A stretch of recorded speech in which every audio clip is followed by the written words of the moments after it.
Welcome to TYT Sports. I have a Francis on my right, or your left, and a J.R. Jackson on my left, or your right. Wow. But where do you think LeBron James stands on being right or wrong in terms of what he's doing to owner Dan Gilbert? So LeBron James, according to the headline, LeBron James is still trolling Dan Gilbert. Deadspin thinks it's hilarious. Some people think it's awful. Some people think he's being an asshole. Some people think he's being smart. We'll discuss all of that in due time. First, let's take a look at the tweet that was sent out regarding LeBron James' stance at what's going on. To that end, James doesn't plan to start talks with the Cavs until Tristan Thompson's deal is settled. Currently, those talks are stalled. So basically what LeBron's doing is he's saying to Dan Gilbert, you have to sign him. You have to sign Shump. You need to sign Thompson, especially. It's his boy, same agent. All these guys, before we can even work out what my contract's going to be. Well, you know, like we're talking about whether or not this is a dirty move. Well, I want to say the question for discussion here is: do you think LeBron's being an ass? Do you think it's funny? Do you think this is what Dan Gilbert has coming to him? It seems that way, but that's the thing.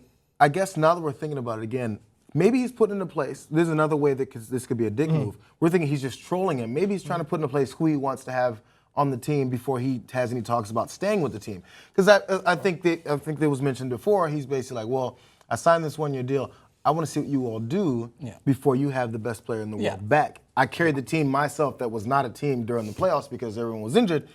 Let me see what you put together before I commit, because obviously I'm the biggest piece of the puzzle. Yeah, in anyone else's situation, you might turn around and be like, he's been pretty much a dick in this situation. But for a guy that just carried his team almost single-handedly to near enough winning the championships, he's got every right to be able to be instrumental in who they sign. And the thing with LeBron James is Mine. Like to call. The thing with LeBron is like there's two sides of it as well. He's thinking about that. He's thinking about who he can try and partner with going into next season to try and win, obviously. Yeah. But it's in his own financial interest to be on these short-term deals. You know what I mean? He's going to milk the fact that he is the world's greatest basketball player. And you might think about that negatively, but it's the same with every sport. Everyone who's that transcendent in their sport are going to make as much money as possible. So you can't really hold that against them either. So, and those who remember back in 2009, 2010, when LeBron was leaving or left Cleveland for Miami, Dan Gilbert sent him a very, very rude letter. It's supposedly in Comic Sans, which is still the funniest part of that is the best part. Letter.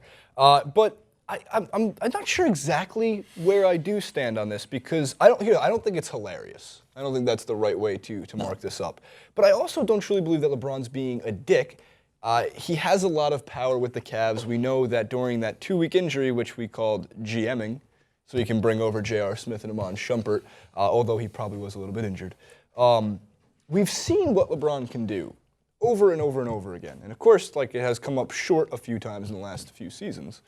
But short is still winning the Eastern Conference and getting there. So the power he has seems, to me, like he's leveraging it for the right reasons. He's taking care of his own. If you find you can do something that's out of the ordinary, out of normal character for a player to do, kind of play GM. Yeah. Well, I mean, there's probably some people that won't do it, but maybe if you can, some people would. And he's thinking, I have complete control over my destiny, who's on my team, and at what rate. Even, as we mentioned, goes down to the fact that Tristan Thompson shares his agent, they're all homies. Yeah. And he shares this relationship.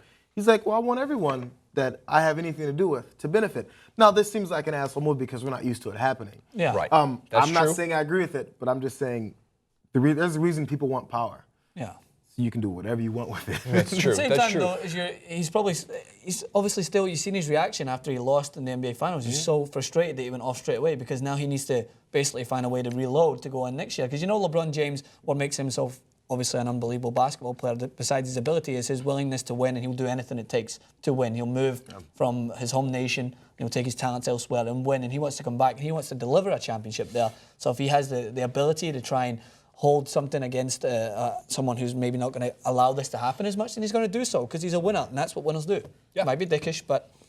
And as we're going to talk about, he's watching what's happening with other free agents, and he's like, oh, I'm losing him. Oh, we lost that guy. Yeah. Right. And I'm sure LeBron James is also monitoring how much money those free agents are getting, which we'll talk about in another clip, because it's going to have a major effect on his contract. Because, God, I don't know where the cash is being stacked on Dan Gilbert's mega yacht somewhere, but there doesn't seem to be enough of it actually to give around to these Cavs players, because they have a lot. And Kyrie Irving's on the end of his rookie contract next year. So we move forward because Kobe Bryant has a lot to do with this. Not specifically LeBron James and Dan Gilbert, but it's a similar situation with the players that get too much power. Kobe signed his 2-year, $40 million-ish contract, which is crushing the Lakers in free agency and able to make moves. And I guess, J.R. Francis, the question then becomes, really is, should any player be able to become this powerful, or is there only isolated incidents like this with LeBron James?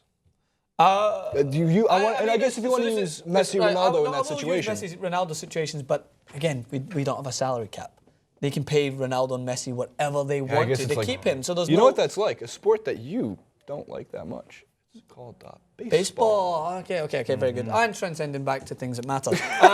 So when you talk about like Messi and Ronaldo, like Barcelona, they need to include a buyout clause as part of the when you sign someone on a contract. They have to have it, but Messi's buyout clause is like 350 million. So someone who has to so commit, if LeBron had a buyout, he has to agree to do that. So it's hard to try and relate. But I do understand how instrumental Kobe Bryant has been for the Lakers, and it would almost be like parting ways with someone who's just. It's so hard to part ways with someone like that, and I'm sure there would be a huge uproar if they didn't utilize that money to keep Kobe Bryant for another couple of years. Despite the fact that it might hurt them in terms of free agency, I ask you guys, because you guys know more than me, if they were to maybe not offer him as a lucrative a deal and he went elsewhere, would that hurt them more in the long run? It depends on how thick-skinned, if you're talking about LeBron, it depends how thick-skinned LeBron would be. If you were to leave the Cavaliers after coming back to them for a year, my God, would that make headlines. Yeah. But it would be a PR disaster, and he would go from hated to loved to hated to loved to hated. And it seems like as he's getting older, he's caring a little bit less about how he comes off PR-wise. Again, I mean, the statement during the finals when they asked if he had confidence, he's like, yeah, because I'm the best player in the world. When he's getting frustrated more. And obviously the money isn't a situation. It's always a factor, but it's not the prime situation. I don't believe in his mind right now. He wants to win. But when it comes back to the whole Kobe thing, it would be a bad PR thing for the Lakers if they let him go. The whole thing was Laker for life, Laker for life. He's going to retire Laker, he started a Laker. All this stuff, even though he was Can't build a statue if he isn't a Laker for life. Right, he was drafted by Charlotte, we know that. But Laker for life was the whole thing, right? So like they wanted that. So they're like, we're willing to pay that much for that particular name. Bryant always on the back of only this uniform. Yeah, and that's why there is that connection with Bryant and Messi that we talked about as much as I throw it in, because Messi's stuck with Barcelona his whole life. And even as a neutral basketball fan, I've always associated that with Kobe Bryant. He's very loyal. He's loyal to the Lakers. So maybe it's just that, I don't know, it's that effect that you want to pay them as much money just to keep his image golden. You know what I mean? You don't want to, as much as they might be able to utilize that money elsewhere, which is still a thing that I'm learning more in the NBA, and I love that idea of it kind of equals the playing field so much more so, but it's interesting. Yeah, it truly is. So as for the panel here, I feel like I'm in the middle of like a game show. The middle of two good-looking guys. Someone I feel kind of bad has to give points to somebody. So I don't know. JR, you haven't been here in a while, so I give you 27 points for this discussion. Francis. Is this in basketball terms? No, this is just my own. You just hit 27 goals? No, this is my own ranking system. 27 points for J.R. Jackson. Francis, I give you 22 points, and we will continue. Why is the 5-point difference? No, I make this up. No, but I need to know why. What can I work on to better myself? You did very well. You did very well. Should I wear bow tie? Because I'm dressed up. But the balls to wear a Facebook shirt gives him 5 more points. We will continue the point battle for the NBA free agency clip coming up next. Leave all your thoughts and comments in the comment section below. Subscribe. J.R. Jackson, Francis Maxwell, Jason Rubin.